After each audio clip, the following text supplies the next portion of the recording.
दोस्तों आप जानते ही हैं, जब हम पानी को गर्म करते हैं तो वो भाप में बदल जाता है। असल में पानी ही नहीं बल्कि कोई भी लिक्विड जब वेपर में बदलता है तो उसे काफी सारी हीट की जरूरत होती है, जिसे लेटेंट हीट ऑफ वेपोराइजेशन कहा जाता है। इसलिए जब आप अपना मुंह धोते हैं या आपको पसीना आता है और वह पानी जब सूखता है तो आपको ठंडा महसूस होता है, क्योंकि जब पानी सूखता है तो वह वेपर में बदल जाता है और वेपर में बदलने के लिए उसे जो हीट चाहिए या कहेंगे लेटेंट हीट ऑफ वेपोराइजेशन चाहिए, वो उसे मिलती है आपके गालों से। इसलिए जब वेपर में से लेटेंट हीट ऑफ वेपोराइजेशन बाहर निकल जाती है तो वह वापस लिक्विड में बदल जाता है। दोस्तों एसी में भी एक लिक्विड होता है जिसे रेफ्रिजरेंट कहते हैं और कमरे को ठंडा करने के लिए या ठीक इसी प्रिंसिपल पर काम करता है। लिक्विड रेफ्रिजरेंट को गर्म कमरे में एक पाइप के जरिए फ्लो करवाया जाता है। इस पाइप को इवेपोरेटर कहा जाता है और इसमें लो प्रेशर मेंटेन किया जाता है।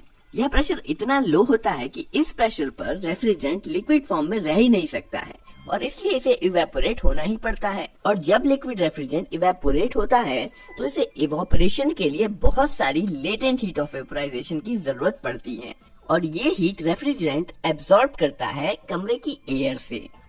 रूम एयर से हीट आसानी से रेफ्रिजरेंट में ट्रांसफर हो सके, इसलिए हम एक पंखे की सहायता लेते हैं। असल में ये रेफ्रिजरेंट की लेटेंट हीट ऑफ वेपोराइजेशन ही है जिसके कारण कमरे की हवा ठंडी हो जाती है। इवेपोरेट होने के बाद रेफ्रिजरेंट गैस में बदल जाता है और कंप्रेसर में चला जाता है।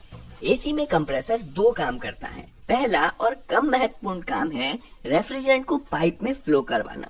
दूसरा और सबसे ज्यादा महत्वपूर्ण काम है रेफ्रिजरेंट का टेम्परेचर बढ़ाना। जी हाँ दोस्तों, शायद आप अपने अनुभव से ही जानते होंगे कि जब किसी गैस का प्रेशर बढ़ाया जाता है तो उसका टेम्परेचर बढ़ जाता है। अगर आपने कभी साइकिल में इस चाइनीज वाले पंप से भरी है तो आपको पता होगा कि इसका ऊपर वाला पोर्शन गर्म हो जाता है। यह मेनली हवा का प्रेशर बढ़ने के कारण ही गर्म होता है। यहाँ पर यही काम एसी का कंप्रेसर करता है। कंप्रेसर इवेपोरेटर से आती हुई ठंडी गैस का प्रेशर इतना बढ़ा देता है कि इसका टेम्परेचर कमरे के बाहर मौजूद सराउंडिंग टेम्परेचर से भी ज्यादा हो जाता है। अब चूंकि इस हाई प्रेशर गैस का टेम्परेचर सराउंडिंग टेम्परेचर से ज्यादा है, इसलिए इसमें से हीट सराउंडिंग में फ्लो होने लगती है, या यूं कहें कि ये गैस ठंडी होने लगती है।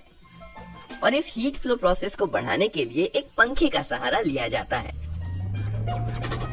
और जब इस गैस बन चुकी रेफ्रिजरेंट में से लेटेंट हीट ऑफ वेपोराइजेशन बाहर निकल जाती है तो यह वापस लिक्विड में बन जाता है।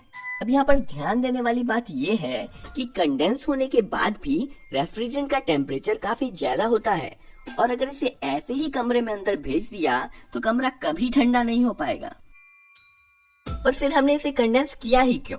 हमने इसे कंडेंस इसलिए किया है क्योंकि अब हम इसे कमरे के अंदर इवेपोरेट करके कमरे की गर्मी एब्सॉर्ब कर सकते हैं। पर इसे इवेपोरेट करने के लिए हम इसके प्रेशर को कम करने की जरूरत होती है और ये काम करता है expansion valve. Expansion valve pipe में एक बहुत ही पतला रास्ता होता है और इस पतले रास्ते से गुजरने पर रेफ्रिजरेंट का प्रेशर अचानक से बहुत कम हो जाता है और इस अचानक से हुए प्रेशर ड्रॉप की वजह से कुछ रेफ्रिजरेंट तो एक्सपेंशन वाल्व में ही इवेपोरेट हो जाता है और इस दौरान इवेपोरेशन के लिए इसे जो हीट चाहिए वो ये खुद रेफ्रिजरेंट से ही एब्सॉर्ब कर लेता है और इसलिए एक्सपेंशन वाल्व के एक तरफ से तो ज्यादा प्रेशर और ज्यादा टेम्परेचर वाला लिक्विड रेफ्रिजरेंट अंदर जाता है और दूसरी तरफ से कम प्रेशर पर ठंडा लिक्विड का और वेपर का मिक्सचर बाहर निकलता है।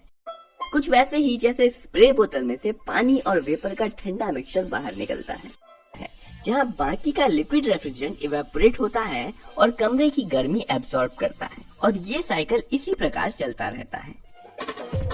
अब आप एसी का वर्किंग प्रिंसिपल तो समझ ही गए हैं, तो आइए अब हम देखते हैं कि एक रियल एसी में कौन सा पार्ट कहाँ पर लगा होता है।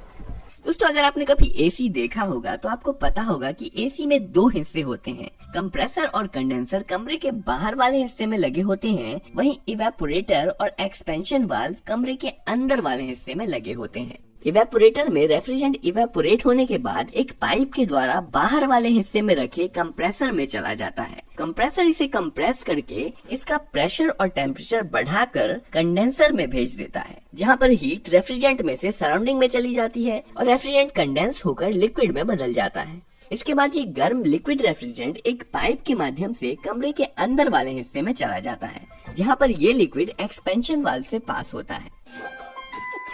यहाँ पर रेफ्रिजरेंट एक पतली जगह से पास होता है जिसके दूसरी तरफ लो प्रेशर होता है।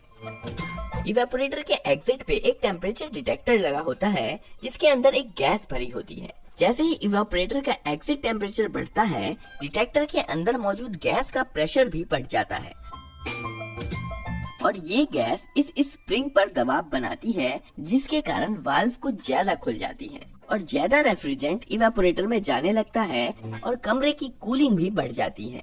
जब कूलिंग बढ़ जाती है तो डिटेक्टर का टेम्परेचर घट जाता है और इसके अंदर की गैस का प्रेशर भी कम हो जाता है जिसके कारण वाल्व कुछ हद तक बंद हो जाती है और इस प्रकार रेफ्रिजरेंट का फ्लो ऑटोमेटिकली कंट्रोल होता रहता है।